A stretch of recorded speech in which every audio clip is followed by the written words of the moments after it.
तो आज हम एक ऐसी दुनिया में चल रहे हैं जो कागज पर तो पुरानी है, लेकिन जिसकी गूंज आज भी सुनाई देती है। हार्पर ली की classic novel to kill a mockingbird. बिल्कुल। हम पहुंच गए हैं 1930s के दशक के अलाबामा में।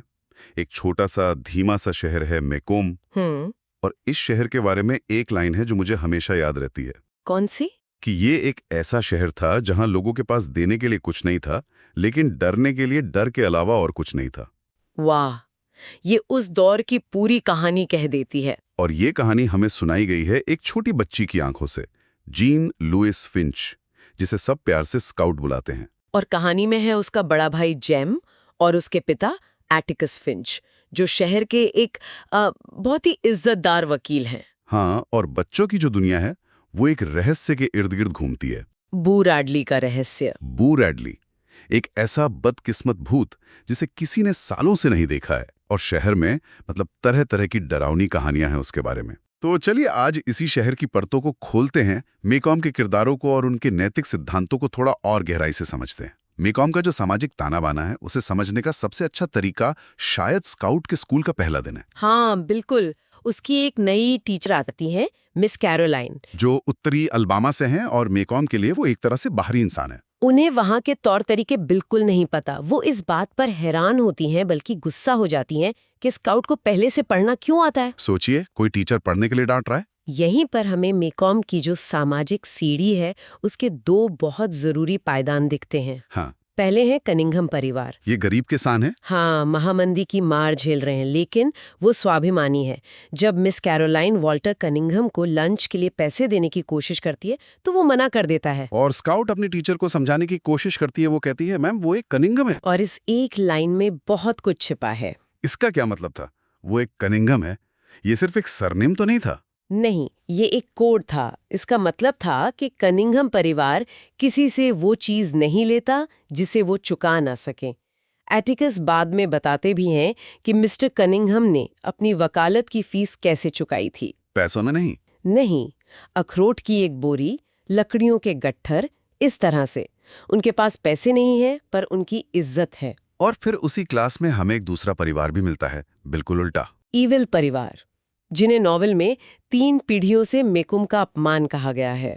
इसका उदाहरण है बैरेसीविल। हाँ, बैरेसीविल, जो सिर्फ स्कूल के पहले दिन आता है, इतना गंदा कि उसके बालों से जू निकलकर गिरती है। और जब टीचर उसे घर जाकर नहाने को कहती हैं, वो उन्हें गालियां देता है, उन्हें रुलाता है और क्लास से चला जाता है। ये लोग समाज में सबसे नीचे हैं, लेकिन इनके पास एक चीज है, इनकी सफेद चमड़ी, जिसका ये फायदा उठाते हैं। बिल्कुल। और यही वो सामाजिक ढांचा है जो आगे की कहानी के लिए बहुत जरूरी है। उस दिन जब स्काउट स्कूल से परेशान होकर घर आती है तो एटिकस उसे एक बहुत बड़ी सीख देते हैं, शायद इस पूरी किताब का सार। वो कहते हैं, तुम किसी इंसान को तब तक सच में नहीं समझ सकती जब तक तुम उसके नजरिए से चीजों को ना देखो, जब तक तुम उसकी खाल में घुसकर उसमें घूम ना लो। सहानुभूति का इससे बड़ा सबक नहीं हो सकता। तो एटिकस अपने बच्चों को इतनी गहरी बातें सिखाते हैं, लेकिन मजे की बात यह है कि शुरुआत में बच्चे उन्हें कोई हीरो नहीं समझते। हाँ, उन्हें तो अपने पिता थोड़े कमजोर और बूढ़े लगते हैं ना। बिल्कुल। एटिकस की उम्र लगभग 50 साल है, वो चश्मा पहनते हैं और दूसरे पिताओं की तरह न शिकार पर जाते न पोकर खेलते, बस लिविंग रूम में बैठ के पढ़ते रहते थे। बच्चों को लगता था कि उनके पिता में कुछ खास नहीं है। लेकिन ये सोच एक ही झटके में बदल जाती है, उस पागल कुत्ते वाली घटना से। हाँ, टिम जॉनसन। एक दिन अचानक उनकी शांत सी गली में एक पागल कुत्ता आ जाता है। उसे रेबीज हो गया था और शहर में दहशत फैल जाती है। शहर का शेरिफ हेक्टेट आता है अपनी राइफल के साथ, लेकिन निशाना लगाना मुश्किल था, बहुत मुश्किल। अगर गोली चूक जाती तो सामने रैडिली के घर में जा सकती थी। हेक्टेट को पता था कि ये एक गोली का काम है, वो कोई रिस्क नहीं ले सकता था। तो उसने अपनी राइफल एटिकस को दे दी। और जेम और स्काउट तो मतलब वो यकीन ही नहीं कर पाए, उनके पिता जो बंदूक को हाथ तक नहीं लगाते। एटिकस पहले मना करते हैं ना। हाँ, वो कहते मैं 30 साल से बंदूक नहीं उठाई, पर शेरिफ जोर देता है। फिर एटिकस अपना चश्मा उतारते हैं, निशाना साधते हैं, चश्मा फिसल कर गिर जाता है, टूट जाता है, और फिर एक गोली की आवाज और कुत्ता वहीं ढेर। बस एक गोली। और यहीं पर वो बड़ा आहा मोमेंट आता है जब उनकी पड़ोसन मिस मॉडी राज खोलती हैं। वो बच्चों को बताती हैं कि उनके पिता को जवानी में वन शॉट फिंच के नाम से जाना जाता था। वो काउंटी के सबसे बेहतरीन निशानेबाज थे। कमाल है। मतलब बच्चे जिसे सिर्फ एक किताबी कीड़ा समझ रहे थे, वो असल में एक लेजेंड था। और एटिकस ने ये बात क्यों छुपाई, ये उनके किरदार के बारे में बहुत कुछ बताता है। क्या बताता है? मिस मॉडी समझाती हैं कि उन्होंने बंदूक चलाना इसलिए छोड़ दिया क्योंकि उन्हें लगा कि ईश्वर ने उन्हें दूसरे जीवित प्राणियों पर एक अनुचित लाभ दिया है, एक अनफेयर एडवांटेज। वो इस ताकत का दिखावा नहीं करना चाहते थे। उनके लिए असली ताकत बंदूक में नहीं बल्कि आत्मनियंत्रण में थी। तो ये घटना बच्चों की नज़र में एटिकस को एक बिल्कुल नए लेवल पर ले जाती है। हाँ, उन्हें समझ आता है कि उनके पिता कमजोर नहीं बल्कि बहुत ज्यादा मजबूत हैं। उनकी मजबूती शांत है। तो एटिकस का साहस बंदूक न उठाने के फैसले में था, और वो चाहते हैं कि बच्चे इस साहस का एक और, शायद इससे भी ज्यादा गहरा मतलब सीखें। लाफायेट डुबोस। उफ, मिसेस डुबोस, एक बहुत ही बदमिजाज, बीमार, बूढ़ी औरत।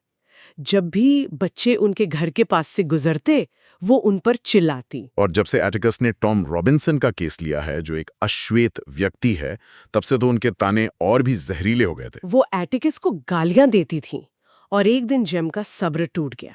हाँ, वो गुस्से में उनके सारे कैमेलिया के फूलों को तोड़ देता है। और सजा के तौर पर एटिकस उसे 1 महीने तक हर दोपहर मिसेस डुबोस को पढ़कर सुनाने के लिए भेजते हैं। ये सजा ही अपने आप में बड़ी अजीब थी। बहुत अजीब। हर रोज जेम और स्काउट वहां जाते हैं।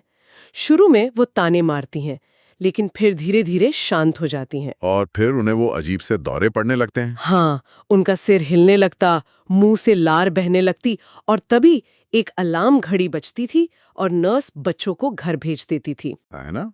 हाँ, वो अलार्म घड़ी रोज थोड़ा और देर से बजती थी। बिल्कुल।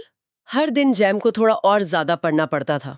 और फिर 1 महीने बाद मिसेस डुबोस की मृत्यु हो जाती है। और तब एटिकस राज खोलते हैं। वो बताते हैं कि मिसेस डुबोस एक मॉर्फिन एडिक्ट थी। अच्छा।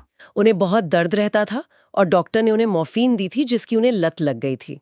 और वो मरने से पहले इस लत से आजाद होना चाहती थी। वो किसी चीज के अधीन होकर मरना नहीं चाहती थी। सही बात है। तो जैम का पढ़ना उन्हें उस दर्द से, उस तलब से ध्यान हटाने में मदद करता था। इसका मतलब वो अलार्म घड़ी वो हर दिन अलार्म को थोड़ा आगे सेट करती थी ताकि वो अपनी डोज लेने के समय को और आगे धकेल सके।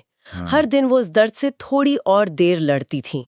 वाह, ये तो एक अलग ही लेवल का साहस है। हाँ, एक ऐसी लड़ाई लड़ना जो आप जानते हैं कि आप हारने वाले हैं। और यहीं एटिकस साहस की वो परिभाषा बताते हैं जो इस नॉवेल का दिल है। वो जेम से कहते हैं, मैं चाहता था कि तुम देखो कि असली साहस क्या होता है। साहस का मतलब हाथ में बंदूक वाला आदमी नहीं है। साहस वो है जब आप जानते हैं कि आप शुरू करने से पहले ही हार चुके हैं, लेकिन फिर भी आप शुरुआत करते हैं और चाहे कुछ भी हो जाए उसे अंत तक देखते हैं। आप शायद ही कभी जीतते हैं, लेकिन कभी कभी जीत जाते हैं। और एटिकस के हिसाब से मिसेस डुबोस जीत गईं। उन्होंने जेम को उनके पास इसलिए भेजा ताकि वो शारीरिक बहादुरी और नैतिक बहादुरी के बीच का फर्क समझ सके। और एक तरह से जेम और स्काउट को उस लड़ाई के लिए तैयार कर रहा था जो एटिकस खुद लड़ने वाले थे। हाँ, टॉम रॉबिन्सन का केस, वो भी एक ऐसी लड़ाई थी जिसे वो शुरू करने से पहले ही हार चुके थे। तो मेकूम शहर की ये छोटी छोटी कहानियां, ये सिर्फ बच्चों के किस्से नहीं हैं। नहीं, बिल्कुल नहीं। ये समाज, नैतिकता, सहानुभूति और साहस पर बहुत गहरे सबक हैं। पागल कुत्ते की घटना से लेकर मिसेस डुबोस की लड़ाई तक, हर अनुभव बच्चों को आने वाले उस बड़े तूफान के लिए तैयार कर रहा है। वे सीख रहे हैं कि दुनिया उतनी सीधी सादी नहीं है जितनी दिखती है, और बहादुरी के भी कई रूप होते हैं। जो बात मुझे सोचने पर मजबूर करती है वो ये है कि हमारे पास यहाँ बहादुरी की 2 बिल्कुल अलग तस्वीरें हैं। बताइए। एक तरफ एटिकस का वो वन शॉट फिंच वाला रूप है, एक सार्वजनिक प्रदर्शन जिसे पूरा शहर देखता है और उसकी तारीफ करता है। सही बात है। और दूसरी तरफ है मिसेस ड्यूबोस का अपनी लत के खिलाफ एक दर्दनाक, निजी, अकेले का संघर्ष जिसे कोई नहीं देख रहा था। तो यहाँ एक सवाल उठता है ना कि समाज किस तरह की बहादुरी को पहचानता है? क्या बहादुरी वो है जो दुनिया की नजरों में होती है, या फिर असली बहादुरी वो है जो बंद दरवाजों के पीछे, बिना किसी गवाह के, सिर्फ अपने उसूलों के लिए और अपनी आत्मा की आजादी के लिए लड़ी जाती है?